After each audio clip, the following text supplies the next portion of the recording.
Hello guys, स्वागत है आपका अपने यूट्यूब चैनल स्टडी विद अमन कुल में। आज हम क्लास 7 के बच्चों के लिए मिड टर्म एग्ज़ाम है आपका 2022-23 सेशन का। उस साइंस सब्जेक्ट का पेपर था लेवल 2 के लिए। मॉर्निंग का पेपर है, ये 2.5 घंटे का पेपर था, 60 मार्क्स का। तो इस पेपर के सॉल्यूशन हम डिस्कस करते हैं। ये कुछ इंस्ट्रक्शंस दे रखे थे। ABC सेक्शन में आपका डिवाइड था। 15 क्वेश्चन थे क्वेश्चन पेपर में।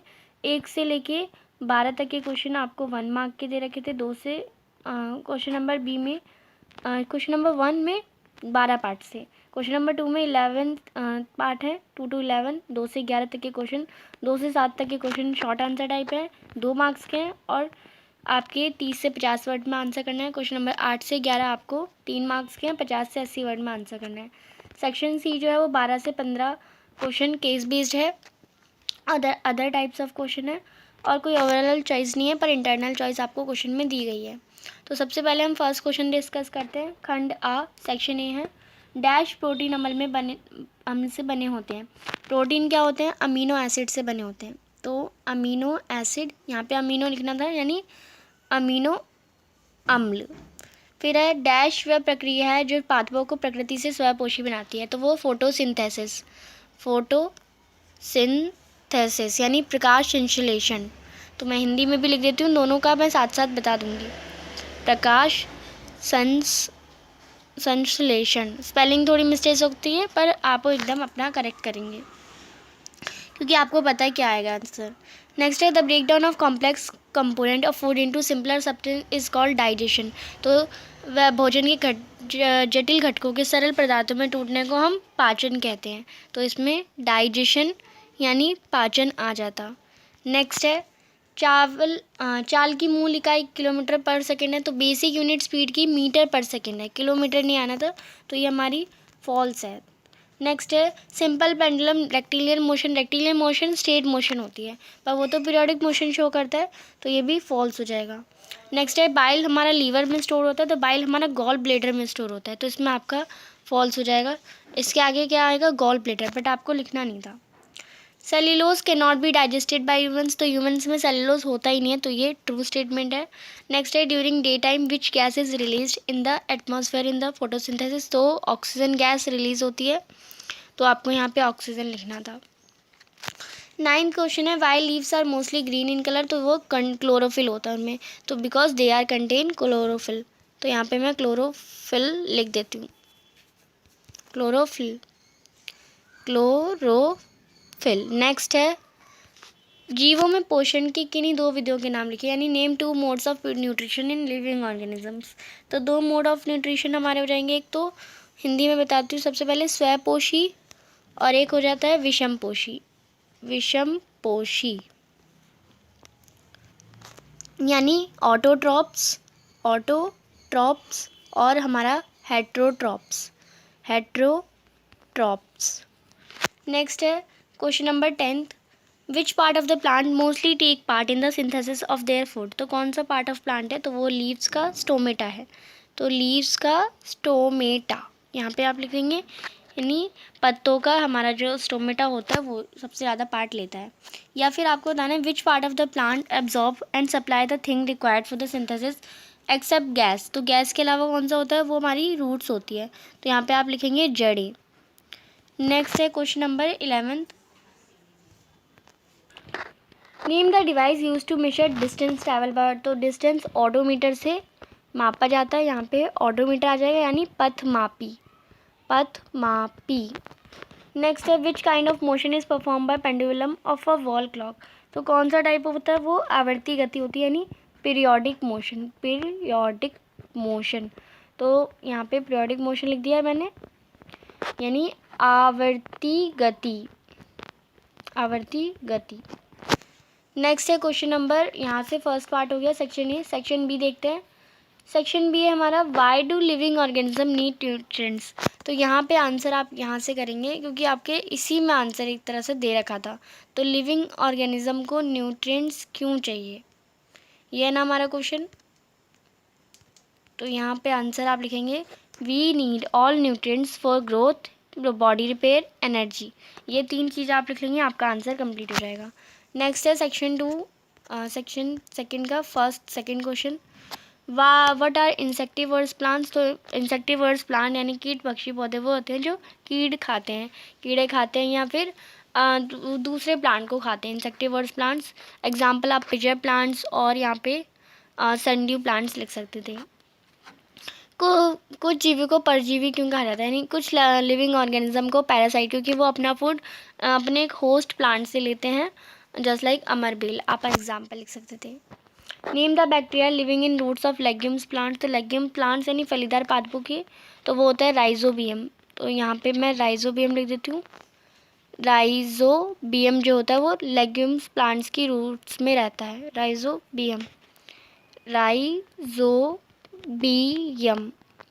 What benefit it get from the plant. तो ये प्लांट से क्या है, नाइट्रोजस कंपाउंड वो एज अ वो प्लांट से मतलब वो एयर से डायरेक्ट नाइट्रोजन नहीं ले पाता, तो वो प्लांट से नाइट्रोजन लेता है, यही इसका बेनिफिट है। नेक्स्ट है state two function of tongue. तो टंग के दो फंक्शन आपको बताने थे।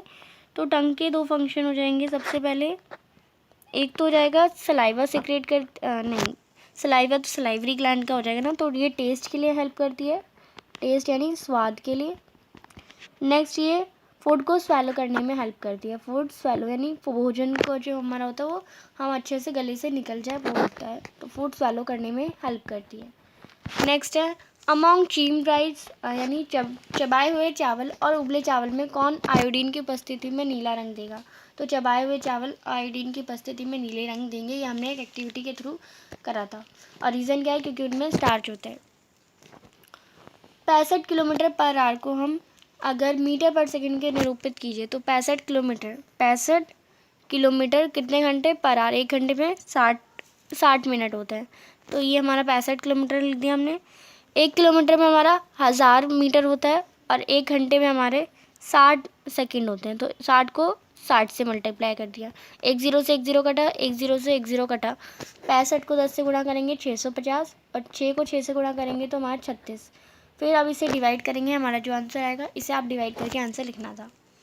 नेक्स्ट है how will you calculate the average speed of vehicle. तो किसी वाहन की औसत गति कैसे निकालेंगे, टोटल डिस्टेंस अपॉन में टोटल टाइम टेकन। ये आप लिख देंगे टोटल डिस्टेंस अपॉन में टोटल टाइम टेकन, कितनी दूर तय की गई कुल दूरी बटे में तय किया गया कुल समय। नेक्स्ट है explain the food making process in autotroph. तो ऑटोट्रॉफ्स में फूड मेकिंग प्रोसेस फोटोसिंथेसिस होती है। सबसे पहले प्लांट ऑक्सीजन लेते हैं और प्लांट कार्बन डाइऑक्साइड लेते हैं, ऑक्सीजन छोड़ते हैं, रूट्स से वो वाटर एब्जॉर्ब करते हैं और स्टोमेटा के थ्रू ट्रांसपिरेशन करते हैं। तो ये आपको ऑटोट्रॉफ्स में लिखना था। या फिर आपको इसका अथवा का क्वेश्चन है पादपों में प्रोटीन और वसा का संश्लेषण कैसे होता है, यानी प्लांट प्रोटीन और फैट को कैसे सिंथेसाइज करते हैं। तो प्लांट जो होते हैं वो प्रोटीन और वसा को नाइट्रोजन के थ्रू सिंथेसाइज करते हैं। Why do farmers spread manure and fertilize in the crop fields. तो वो अपनी क्रॉप को और ज़्यादा उपजाऊ यानी फर्टिलाइज करने में हेल्प करती है। आपको एसिड का नाम बताना जो 2 फंक्शन करता है और उसके 2 फंक्शन बताने जो कि हमारी ह्यूमन डाइजेस्टिव सिस्टम में। तो वो HCl एसिड है यानी हाइड्रोक्लोरिक एसिड। इसके 2 फंक्शन हो जाएंगे, बैक्टीरिया को मार देता है यानी बैक्टीरिया टू किल बैक्टीरिया को किल कर देता है। नेक्स्ट है इसका हो जाएगा ये हमारे स्टमक को में एसिडिक मीडियम बनाए रखता है, तो यहाँ पे एसिडिक मीडियम में हेल्प करता है, ये आप लिख देंगे। नेक्स्ट इसका भी अथवा क्वेश्चन है एजिशन डाइजेशन, ये 2 प्रोसेस हैं। Are step of digestion process. तो डाइजेशन प्रोसेस के स्टेप हैं, आपको सारे स्टेप्स डाइजेशन प्रोसेस के करेक्ट सीक्वेंस में लिखना है। और what happen to the digested and absorb nutrients of our body. और डाइजेस्टेड और एब्जॉर्ब न्यूट्रिएंट्स का हमारी बॉडी में क्या होता है। तो सबसे पहले क्या होता है, सबसे पहले होता है इंजेशन, फिर होता है हमारा डाइजेशन, फिर होता है हमारा इसमें इंजेशन डाइजेशन एब्जॉर्प्शन होता है, फिर होता है एसिमिलेशन, फिर होता है इजेशन। तो ये हमारी 5 प्रोसेस होती हैं। अब ये सीक्वेंस में लिखे हैं मैंने और सारे स्टेप्स हो गए हमारे। डाइजेस्टेड फूड और एब्जॉर्ब न्यूट्रिएंट्स का हमारी बॉडी में, ये हमारे बॉडी में एनर्जी के फॉर्म में स्टोर हो जाती हैं एंड हमें एनर्जी प्रोवाइड करते हैं, यानी स्टार्च वगैरह के फॉर्म में स्टोर होता है, एनर्जी प्रोवाइड करते हैं। नेक्स्ट है एक सिंपल पेंडुलम जो है 22 ऑसिलेशन 44 सेकेंड में कंप्लीट करता है। आपको सिंपल पेंडुलम का ड्राइंग बनाना है तो एक ऐसे गोला बना देंगे और फिर हल्का हल्का सा लाइन से एक इधर बनाएंगे और एक इधर बनाएंगे। ये हमारा एक सिंपल पेंडुलम का ड्राइंग हो जाएगी। ऑसिलेटरी मोशन क्या होती है, जो टू एंड फ्रो मोशन करती है, इधर इधर ऐसे टू एंड फ्रो मोशन को हम ऑसिलेटरी मोशन कहते हैं। Time, calculate the time period of this pendulum. तो इस लोलक का आवर्तकाल हम परिकलित करेंगे। तो टाइम पीरियड निकालने के लिए हमें टाइम पीरियड है ना, तो टाइम पीरियड निकालेंगे। यहाँ मैंने लिख दिया टाइम पीरियड। तो एक सैंपल पेंडुलम 22 सेकेंड, तो टाइम पीरियड ऑसिलेशन कितना हुआ 44 हुए। 22 complete 22 oscillation in 44 second. 44 divide by 22 करेंगे तो हमारा क्या आ जाएगा 2 सेकेंड आ जाएगा। तो उसमें आ जाएगा टाइम पीरियड 2 सेकेंड। नेक्स्ट है a student takes 20 minutes from his house to reach friend house on foot. एक स्टूडेंट को 20 मिनट लगे अपने घर से अपने फ्रेंड के हाउस आने में, मतलब पैदल। In his average speed in 1 metre per second, what is the distance between their house. तो हमें डिस्टेंस निकालना है। डिस्टेंस का फॉर्मूला होता है स्पीड इंटू टाइम। तो स्पीड हमें दे रखी है 1 मीटर पर सेकेंड और टाइम हमें दे रखा है 20 मिनट। टाइम को हमें सबसे पहले सेकेंड में करना है। तो टाइम 20 मिनट है, तो 20 मिनट को हम 60 सेकेंड से मल्टीप्लाई कर देंगे तो हमारा हो जाएगा 120। 20 इंटू 60 करेंगे तो 1200 आ जाएगा। 1200 metre per second. 1 metre per second को 1200 मीटर पर सेकेंड से करेंगे। 1200 को हम फिर हमारा आ जाएगा 1200 मीटर पर सेकेंड, यानी 1.2 किलोमीटर। अगर हम इसे किलोमीटर में कंप्लीट करेंगे तो इसमें आपकी स्पीड जो आ जाएगी हमारी, सॉरी डिस्टेंस जो आ जाएगा वो 1.2 किलोमीटर आ जाएगा। नेक्स्ट है if he uses a bicycle to reach his friends house from his house having a speed of 3 metre per second, then how much time will reach to his friend house. अब अगर उसी ने bicycle use कर ली अपने friend से घर जाने के लिए और वो 3 मीटर पर सेकेंड की स्पीड से गया तो वो कितना टाइम लेगा। तो यहाँ पे इजी है। अभी हमें दूरी निकालनी थी, हमने दूरी निकाली। अब हमें समय निकालना है। तो समय निकालने का फॉर्मूला क्या होता है, दूरी बट्टे में चाल, यानी डिस्टेंस अपॉन में स्पीड। तो दूरी बट्टे में चाल मैंने लिख दिया, डिस्टेंस अपॉन में स्पीड। तो डिस्टेंस कितना है हमारा पहले से ही हमें पता है 1200 मीटर पर सेकेंड है और चाल हमारी इस बार 3 है। तो 1200 को 3 से डिवाइड करेंगे तो हमारा आ जाएगा 400। तो 400 मिनट्स उसे 400 सेकेंड उसे लगे। अब सेकेंड को हमें क्या करना है, मिनट्स में कन्वर्ट करना है। 400 को 60 से डिवाइड कर देंगे, 0 से 0 कटा 40/60, 40/6 से डिवाइड करके जो भी सेकेंड आएगा उतने उसे मिनट, जो भी आंसर आए उतने उसे मिनट हमारे लगेंगे।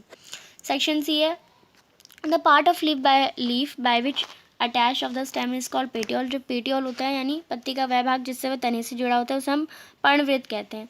पत्ती के चौड़े हरे भाग को पटल कहते हैं, यानी the broad green part of the leaf is called lamina. यानी ये जो हमारा पार्ट होता है इस वाले पार्ट को हम पेटियोल कहते हैं, इस वाले पार्ट को लैमिना कहते हैं।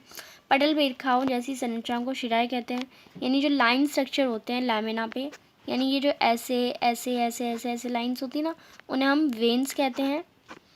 And the design made by veins in leaf called the leaf venation. और ये जो डिज़ाइन बनाते हैं वो उसे हम लीफ वेनिएशन कहते हैं, यानी शिरा विन्यास कहते हैं। अब इसी से रिलेटेड क्वेश्चन हमें दे रखे हैं।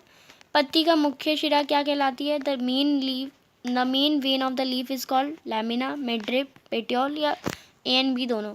तो जो मेन वेन होती है उसे मिडरिप कहते हैं, मध्य शिरा। नेक्स्ट है यदि किसी पादप की पत्ती में समांतर शिरा विन्यास हो तो उसकी जड़ प्रकार की कितनी होगी, यानी if a plant leave has parallel venation, यानी ऐसे ऐसे पैरेलल वेनिएशन हो, what kind of root will it have, tap root होगी, लेटरल रूट होगी, फाइब्रस रूट होगी या ए एंड बी दोनों होगी। तो वो ऑफकोर्स फाइब्रस रूट होगी, बी ऑप्शन आ जाएगा आपका। Which type of venation a grass leaf has, तो ग्रास लीफ में कैसे होती है, पैरेलल होती है, पेटियोल होती है, रेटिकुलेट होती है, लैमिना होती है, तो पैरेलल होती है। नेक्स्ट है the major nutrients in our foods are, हमारे फूड में मेजर न्यूट्रिएंट्स होते हैं carbohydrate, protein, fat, vitamin and minerals. और food contain dietary fibres and water which are also needed by, और इसके अलावा हमारी बॉडी को डाइटरी फाइबर्स लाइक वाटर्स वगैरह भी हमारी बॉडी को नीडेड होते हैं, यानी ज़रूरी होते हैं। Starch belong to food nutrient, starch किससे बिलोंग करता है, कार्बोहाइड्रेट से, तो इसमें आपका सी ऑप्शन आ जाएगा। नेक्स्ट रिच, राइस हमारा किस में रिच होता है, कार्बोहाइड्रेट, प्रोटीन, फैट, विटामिन, तो वो कार्बोहाइड्रेट में ही होता है। नेक्स्ट है we all need these nutrients for growth, body repair and energy. तो हमें तीनों के लिए ज़रूरत है, तो इसमें आपका ऑल ऑफ दीज आ जाएगा। नेक्स्ट है यहाँ पे एक question, Sonu has recorded and tabulated the odometer reading of his father motorcycle while traveling to his grandmother village at different interval of time। यानी सोनू ने अपने टैबलेट करी ऑडोमीटर पे, मोटरसाइकिल पे रिकॉर्ड करा कि अपने ग्रैंड मदर जब वो हाउस जा रहा था तो उसने ऑडोमीटर की रीडिंग रिकॉर्ड कर दी चला। They started their journey of, अब जब वो 8 बजे स्टार्ट कर रहा था तो and morning and rich by there 10 बजे, यानी 8 बजे वो चलना स्टार्ट करा, 10 बजे वो पहुँच गया। He was very happy to meet his nana ji and नाना जी, वो नाना जी और नानी जी से मिलके बहुत खुश हुआ। जो टेबल प्रिपेयर करी गई है सोनू में वो देखते हैं हम। 8 बजे वो 36,535 किलोमीटर पे था, और यहाँ पे 8:30 बजे यानी आधे घंटे बाद कितनी हो गई, 535 से 555 यानी 20 किलोमीटर बढ़ी, फिर 20 किलोमीटर बढ़ी, फिर यहाँ पे 20 किलोमीटर बढ़ी, एंड फिर यहाँ पे भी 20 किलोमीटर बढ़ी, तो टोटल कितनी हुई, 80 किलोमीटर हो गई। तो यहाँ पे आप देखते हैं उसकी नानी का घर उसके घर से कितना दूर है, तो वो 80 मीटर, 80 मीटर नहीं 80 किलोमीटर दूर है, तो इसमें आपका डी ऑप्शन आता है। नेक्स्ट है, how much time did the motorcycle take to reach village. तो टाइम कितना लेगा, स्पीड तो मोटरसाइकिल 8 बजे स्टार्ट हुई थी और 10 बजे चली पहुंच गई, तो कितना टाइम लिया, 2 घंटे लिए, तो ऑफकोर्स इसमें 2 घंटे आ जाएगा। नेक्स्ट है, सुबह 9 बजे से 9:30 बजे तक बीच मोटरसाइकिल की औसत चाल क्या थी। तो what was the average speed of motorcycle between 9 से 9:30 के बीच में 20 किलोमीटर थी, 40 मीटर पर सेकेंड थी, 40 किलोमीटर थी या 15 किलोमीटर थी। तो इसमें अगर हम देखें तो थर्ड में 9 बजे से 9:30 पे, तो उसमें 20 किलोमीटर ही थी, तो इसमें आपका आंसर 20 किलोमीटर ही आ जाएगा। नेक्स्ट है 20 किलोमीटर प्रति घंटा। नेक्स्ट है 15 question, observe the given diagram. इस डायग्राम को ऑब्जर्व करिए एंड क्वेश्चन का आंसर करिए। What is being shown in the given diagram. तो ये यहाँ पे फूड ट्रांसफ़र होता है अमीबा में, अमीबा का डायग्राम शो दे रखा है। Name the steps shown by figure 1 and 5। तो फर्स्ट फिगर में जो फूड है वो एंटर हो रहा है, एंड सेकंड में मतलब सेकंड वाली पिक्चर में फूड जो है वो एकदम ट्रैप हो चुका है। थर्ड पिक्चर में फूड जो है वो वैक्यूल से पूरे अमीबा में जा रहा है। नेक्स्ट फोर्थ पिक्चर में और जो एक्सक्रीशन मतलब डाइजेस्ट होकर एक्सक्रीशन जो वाला पार्ट है वो वापस निकल जा रहा है। नेक्स्ट है what happen after the digestion step of food in shown. तो एडिशन हो रहा है, यानी जो वेस्ट मटेरियल है वो फूड से निकल जा रहा है। हेटेरोटॉपिक मोड ऑफ न्यूट्रिशन, यानी जो प्लांट्स किसी और पे जो एनिमल्स किसी और पे डिपेंड रहते हैं फूड के लिए, या प्लांट्स भी हो सकते हैं, वो हमारे हेटेरोटॉपिक मोड ऑफ न्यूट्रिशन होता है। आपको डिफरेंट स्टेज बतानी है न्यूट्रिशन की अमीबा की, तो यही आपको डायग्राम बना के बता देनी है। बहुत इजी क्वेश्चन है, या फिर अथवा का क्वेश्चन है सभी छात्रों के लिए। वैसे ये जो क्वेश्चन था ये हमारा only for visual impaired students के लिए, ये 3 आपको करने थे, पर ये विजुअल इम्पेयर्ड के लिए है। या और अथवा के जो क्वेश्चन है वो आपको सभी को करने हैं। Word right different parts in correct sequence of human digestive system. तो डिफरेंट पार्ट्स बताने हैं। तो सबसे पहले हमारा होता है बकल कैविटी, फिर ईसोफेगस, उसके बाद हमारा स्टमक होता है, फिर स्मॉल इंटेस्टाइन, फिर लार्ज इंटेस्टाइन, फिर हमारा एनस, फिर रेक्टम। ये सारे पार्ट्स आपको ग्लैंड्स नहीं बताने थे, तो हमने लीवर पैनक्रियाज वगैरह नहीं बताया। Absorption of digested food only take place in small intestine. तो स्मॉल इंटेस्टाइन में होता है फूड का, और वाटर का किस में होता है, लार्ज इंटेस्टाइन में। तो स्मॉल इंटेस्टाइन में इसलिए होता है क्योंकि उसमें विलाई जैसे छोटे छोटे villi like finger like projection होते हैं विलाई, जिससे जो डाइजेस्टेड फूड हो वो फूड ईजिली डाइजेस्ट हो जाता है। आपको कोई 2 ग्लैंड बताने ह्यूमन डाइजेस्टिव सिस्टम के, तो आप लिख सकते हैं पेनक्रियास, और लीवर जो है वो सबसे बड़ा ग्लैंड है, तो ये 2 ग्लैंड आप लिख देंगे, लीवर और पेनक्रियास। तो आई होप आपका पेपर ऐसे ही गया होगा। अगर थोड़ा सा भी गलत किया है, कितने मार्क्स आ सकते हैं मुझे कमेंट सेक्शन में बताइए। और हमारे 1 लाख सब्सक्राइबर होने वाले हैं, तो आपने अभी तक सब्सक्राइब नहीं किया तो प्लीज़ चैनल को सब्सक्राइब ज़रूर कर दें, जिससे हमारा जो 1 लाख का एम है वो कंप्लीट हो जाए। एंड चैनल को अभी तक सब्सक्राइब नहीं किया तो प्लीज़ चैनल को सब्सक्राइब ज़रूर करें। Thanks for watching, bye bye guys.